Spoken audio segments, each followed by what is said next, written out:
cemplik, baru dapat 50 sen, nak ambil second passenger, dia 50 sen dah habis. Yang kalah lah, yang menang dia senang sikit.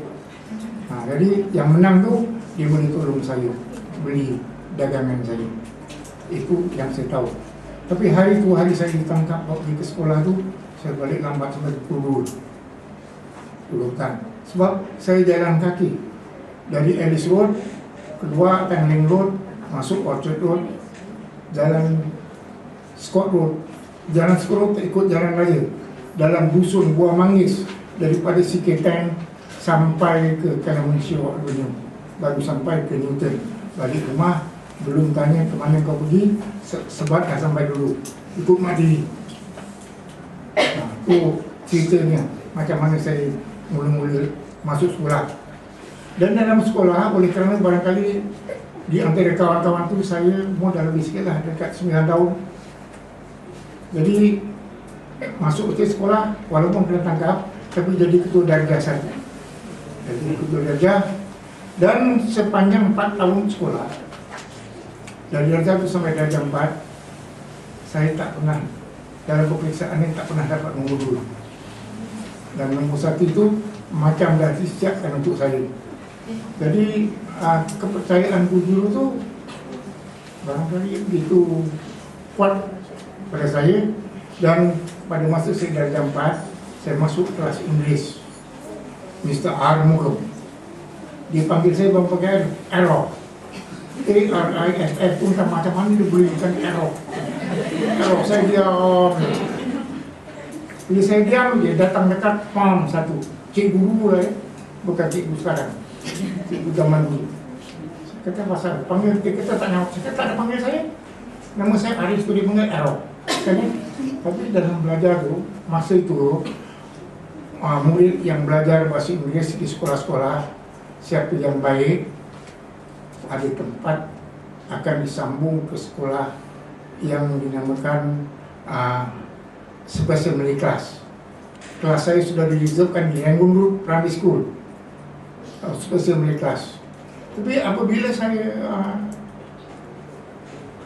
dalam peperiksaan itu saya sampaikan tujuan saya dapat nombor 1 dalam peperiksaan itu, dan saya patut dihantar ke sekolah SM1 pada Inggeris. Tapi cikgu besar panggil bapak saya tu. Ini bapak saya lah, tak.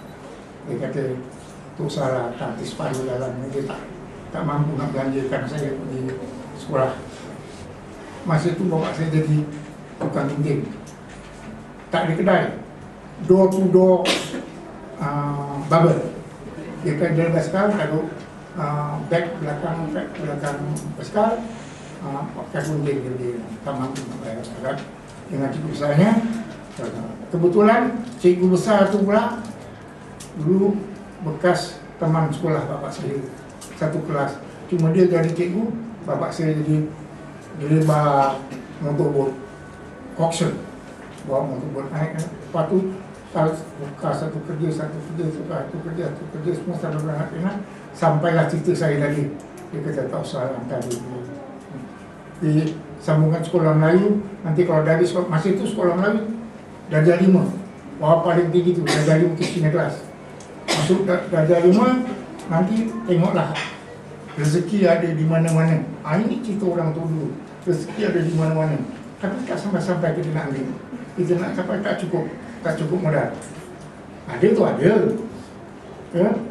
Sepatah kata Ustaz Ahmad Haji, bila kita ada umur, ada rezeki yang susah.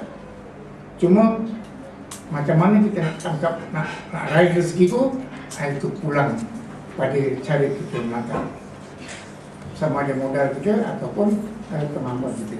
Jadi saya pun pangganglah antara darjah 5 sekolah. Dan waktu saya di darjah 5, belajar juga lah. Tapi lebih banyak saya ganti kerja cikgu-cikgu yang kadang-kadang sesama, kadang-kadang itu hari Khamis yang keempat tiap-tiap bulan, cikgu-cikgu terima gaji pergi bangunan protek building. Jadi cikgu tak ada, saya kena jaga kelas. cikgu besar suruh saya jaga kelas itu. Bukan mengajar, jaga aja. Jangan buat bising dalam kelas. Jadi kawalan itu. So itu bila saya jadi guru, saya tidak digemari, tidak popular, tidak digemari oleh murid-murid saya. Sikit aja bunyi pang datang, sikit bunyi pang datang. Dan zaman Jepun datang, Jepun lagi masa tempeling tak ada minta ampun, tak ada assalamualaikum.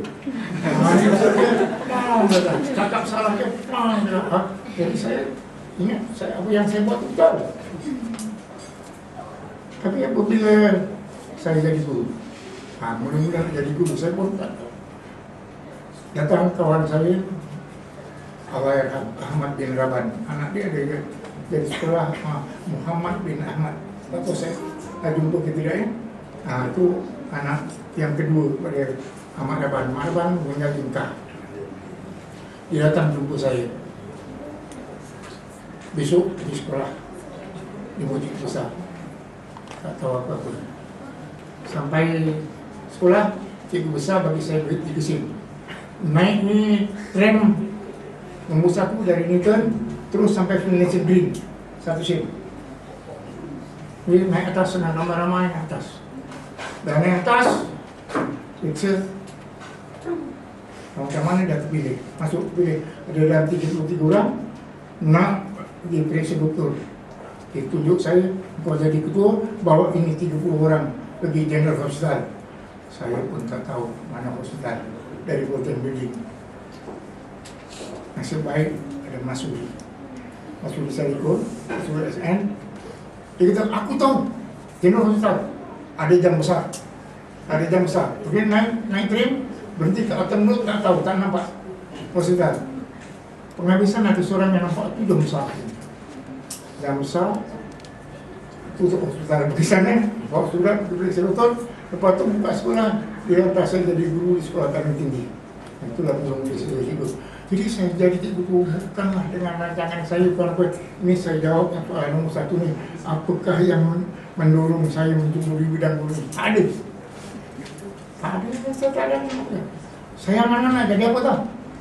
Bapak saya dulu walaupun tukang gunting, tapi dia rajin baca majalah, namanya majalah Tanah Melayu. Dalam majalah Tanah Melayu itu ada sebuah pantun. Tadi itu pantun lagi. Ini pantun tahun 35, 19. Dia kata ikan selangat banyak bertulang. Apa dia kata? Ada dalam tulang ada lemaknya. Sulaiman bin Ahmad nama pengarang. Sikit cakap banyak merangnya. Itu yang menarik hati saya.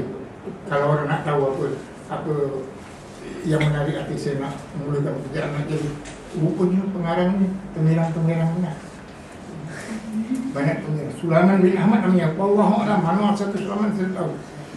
Dalam majalah Tanah Melayu 1935 34. Baca, itulah yang menarik hati saya. Angan-angan nak jadi penulis atau pengarang. Kemudian dalam sekolah, waktu saya dalam darjah 3, arwah Cikgu Harun Bajuri disuruh saya buat cerita dalam kelas. Sebab itu saya sekarang kalau orang pakai saya suruh cerita, saya tak takut. Sebab saya sudah disuruh daripada tahun 1936 dulu, disuruh di depan kelas, jadi apa cerita nak ceritakan kat budak-budak ni. Saya kat cikgu nak cerita ulang. Dia nak buat apa-apa ni, panggil kita orang dengan kita. Awal. Itu cikgu dulu. Jadi sekarang jangan main cikgu dulu. Dia suruh saya cerita. Saya bukanlah cerita, satu cerita saya baca. Saya dalam buku sekolah ada cerita orang panggil Mak Janin, sebenarnya namanya Mak Janin, tapi saya tukar cerita tu jadi Mak Jamin. Jadi memberi jaminan. Angan-angannya macam Mak Janin juga. Lepas satu Mak Janin dia panjat kelapa, dapat upah 2 biji 1 pokok, 100 pokok, dapat 100 pokok, 1 jual busi dapat 2 duit. duel-duel gitu, belikan telur, telur orang kan 100 biji, tidak yang tiap-tiap sana kan.